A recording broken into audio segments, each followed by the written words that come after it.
पृथ्वी कैसे बनी, कैसे हुई पृथ्वी की उत्पत्ति? पृथ्वी का जन्म कैसे हुआ? पृथ्वी की संरचना कैसे हुई?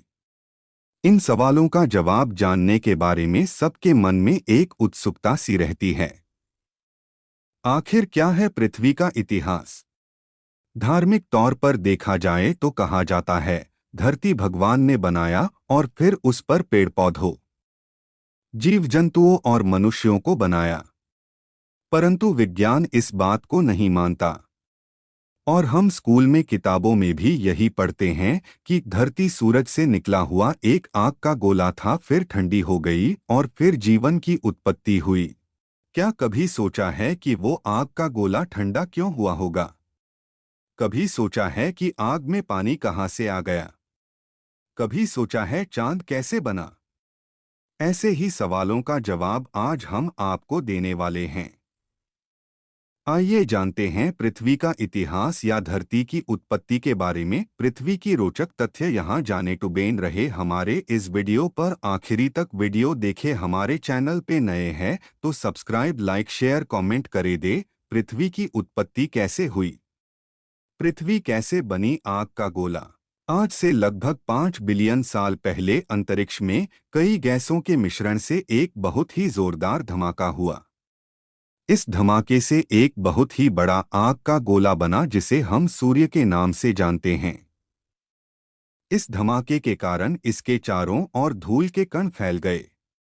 गुरुत्वाकर्षण की शक्ति के कारण ये धूल के कण छोटे छोटे पत्थर के टुकड़ों में बदल गए। धीरे धीरे ये टुकड़े भी गुरुत्वाकर्षण की शक्ति के कारण आपस में टकराकर एक दूसरे के साथ जुड़ने लगे। इस तरह हमारे सौर मंडल का जन्म हुआ। कई मिलियन साल तक गुरुत्वाकर्षण शक्ति ऐसे पत्थरों और चट्टानों को धरती बनाने के लिए जोड़ती रही। उस समय 100 से ऊपर ग्रह सौर मंडल में सूर्य का चक्कर लगा रहे थे। चट्टानों के आपस में टकराने के कारण धरती एक आग के गोले के रूप में तैयार हो रही थी, जिसके फलस्वरूप लगभग 4.54 बिलियन साल पहले धरती का तापमान लगभग 1200 डिग्री सेल्सियस था। अगर धरती पर कुछ था तो उबलती हुई चट्टानें, कार्बन डाइऑक्साइड, नाइट्रोजन और जल वाष्प। एक ऐसा माहौल था जिसमें हम चंद पलों में दम घुटने से मर जाते। उस समय कोई भी सख्त सतह नहीं थी। कुछ था तो बस ना खत्म होने वाला उबलता लावा। उसी समय एक नया ग्रह जिसका नाम थिया धरती की तरफ बढ़ रहा था। इसका आकार मंगल ग्रह जितना था। इसकी गति 50 की डॉट मी सेकंड थी, जो कि बंदूक से चली हुई गोली से 20 गुना ज्यादा है। जब यह धरती की सतह से टकराया तो एक बहुत बड़ा धमाका हुआ, जिससे कई ट्रिलियन कचरा धरती से बाहर निकल गया और वह ग्रह धरती में विलीन हो गया। कई हजार साल तक गुरुत्वाकर्षण अपना काम करती रही और धरती से निकले हुए कण कई हजार साल तक इकट्ठा कर धरती के इर्द गिर्द एक चक्कर बना दिया। इस चक्कर से एक गेंद बनी जिसे हम चांद कहते हैं। ये चांद उस समय 22,000 किलोमीटर दूर था, जबकि आज ये 4 लाख किलोमीटर दूर है। दिन जल्दी बीत रहे थे, लेकिन धरती में बदलाव धीरे धीरे आ रहे थे। धरती पर पानी इकट्ठा होने के कारण धरती की ऊपरी सतह ठंडी होने लगी और उबलती चट्टानें ठंडी होने के कारण सख्त होने लगीं। लेकिन धरती के अंदर लावा उसी रूप में मौजूद रहा। धरती का ऊपरी तापमान 70-80 डिग्री सेल्सियस हो चुका था। धरती की सतह भी सख्त हो चुकी थी। धरती के वातावरण में बदलाव लाने के लिए ये तापमान और हालात एकदम सही थे। धरती पर आज जो पानी है वह कई बिलियन साल पहले का है। इसी पानी के नीचे सारी सख्त सतह ढक चुकी थी। चांद के पास होने के कारण उसके द्वारा लगने वाले गुरुत्वाकर्षण से धरती पर एक तूफान सा आने लगा।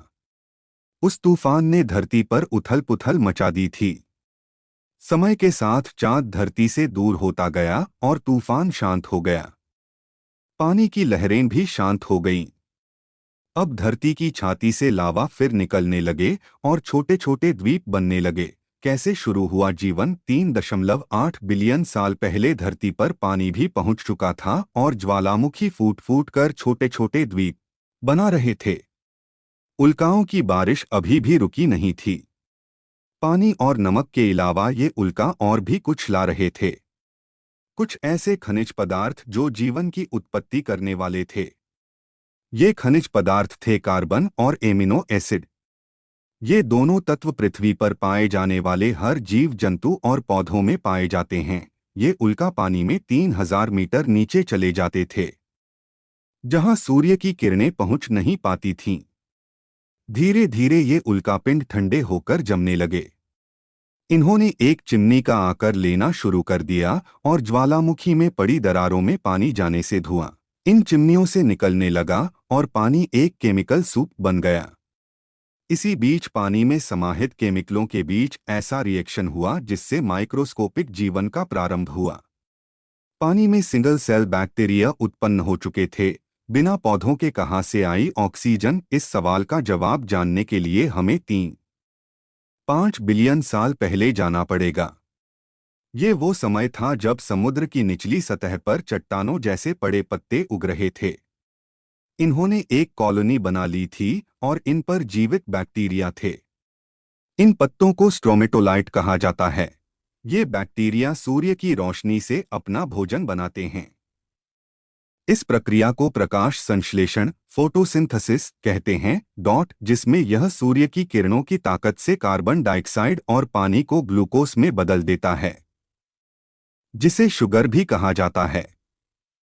इसके साथ ही ये एक सह-उत्पाद बाय प्रोडक्ट छोड़ता है जो कि ऑक्सीजन गैस होती है। समय की गति के साथ सारा सागर ऑक्सीजन गैस से भर गया। ऑक्सीजन के कारण पानी में मौजूद लोहे को जंग लगी, जिससे लोहे के अस्तित्व का पता चला। लहरों के ऊपर ऑक्सीजन वायुमंडल में प्रवेश कर चुकी थी। यही वो गैस है जिसके बिना धरती पर जीवन असंभव है। एक अद्भुत द्वीप से बने 2 महाद्वीप 2 बिलियन साल तक ऑक्सीजन गैस का स्टार बढ़ता रहा। धरती के घूमने का समय भी कम होता रहा। दिन बड़े होने लगे। 1.5 बिलियन साल पहले दिन 16 घंटे के होने लगे थे। कई मिलियन साल बाद सागर के नीचे दबी धरती की ऊपरी सतह कई बड़ी प्लेटों में बंट गई। धरती के नीचे फैले लावा ने ऊपरी सतह को गतिमान कर दिया। इस गति के कारण सारी प्लेटें आपस में जुड़ गई और बहुत विशाल द्वीप तैयार हुआ। पृथ्वी कैसे बनी? बर्फ का गोला। धरती के ऊपर ज्वालामुखी फटने का सिलसिला अभी जारी था। ज्वालामुखी के साथ निकलने वाले लावा के साथ निकलती थीं गैसें और हानिकारक कार्बन डाइऑक्साइड। वातावरण में फैली कार्बन डाइऑक्साइड ने सूर्य की किरणों को सोखना शुरू कर दिया, जिससे धरती का तापमान बढ़ने लगा। बढ़ते तापमान के कारण सागर के जल से बदल बने और कार्बन डाइऑक्साइड की उपस्थिति में मिलकर अम्लवर्षा एसिड रेन की बारिश के साथ आने वाली कार्बन डाइऑक्साइड को चट्टानों और पत्थरों ने सोख लिया। वातावरण में कार्बन डाइऑक्साइड खत्म हो जाने से कुछ हजार सालों में तापमान घटकर -50 डिग्री सेल्सियस हो गया। इस स्थिति वाली धरती को बर्फ की गेंद स्नोबॉल भी कहा जाता है। चारों तरफ बर्फ हो जाने के कारण सूर्य की किरणें धरती से परावर्तित रिफ्लेक्ट हो जाती थीं और तापमान बढ़ नहीं पाता था। बर्फ और बढ़ती चली जा रही थी। बर्फ पानी में कैसे बदली? धरती का केंद्र अभी भी गर्म था। ज्वालामुखियों का फटना भी जारी था। लेकिन बर्फ इतनी ज्यादा हो चुकी थी कि ज्वालामुखी से निकलने वाली गर्मी उसे पिघला नहीं पा रही थी। परंतु अब कोई ऐसा स्रोत नहीं था कार्बन डाइऑक्साइड को सोख पाता। सारे चट्टान और पत्थर बर्फ के नीचे दब चुके थे। एक बार फिर कार्बन डाइऑक्साइड ने अपनी ताकत दिखाई और सूरज की गर्मी को सोखाकर बर्फ को पिघलने पर मजबूर कर दिया। अब तक दिन भी 22 घंटों के हो गए थे। किस कारण हुआ भूमि पर जीवन संभव? बर्फ पिघलते समय सूर्य से आने वाली पराबैंगनी हानिकारक किरणों से एक केमिकल रिएक्शन हुआ, जिससे पानी में से हाइड्रोजन परऑक्साइड बनी और उसके टूटने से ऑक्सीजन, यही ऑक्सीजन गैस 50 की .मी ऊपर वातावरण में पहुंची तो वह भी एक केमिकल रिएक्शन हुआ जिससे से जन्म हुआ, जिससे ओजोन नाम की एक गैस बनी जो सूर्य से आने वाली हानिकारक किरणों को रोकने लगी, जिसने इवान की शुरुआत को एक आधार दिया। अगले 150 मिलियन साल तक इस गैस की परत काफी मोटी हो गई। इसके साथ ही पेड़ पौधे अस्तित्व में आए और ऑक्सीजन की मात्रा और बढ़ने लगी। कभी सोचा है गुलाबी धरती के बारे में? जी हाँ, सब कुछ ठीक ठाक चल रहा था। पानी में से पहली मछली टिक टेलिक बाहर आने की कोशिश कर रही थी। 15 मिलियन सालों में इसने धरती को अपना निवास स्थान बना लिया। इसके साथ ही ड्रैगन फ्लाई का जन्म हुआ और कई और जीव बनने लगे।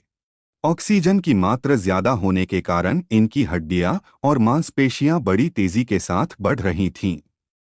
तभी अचानक वातावरण में बदलाव आया। 250 मिलियन साल पहले साइबेरियन मैदानों में अचानक लावा धरती से बाहर निकलने लगा और वहां के सभी जीव मर गए।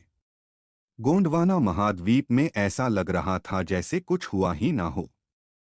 यहाँ तापमान लगभग 20 डिग्री सेल्सियस था।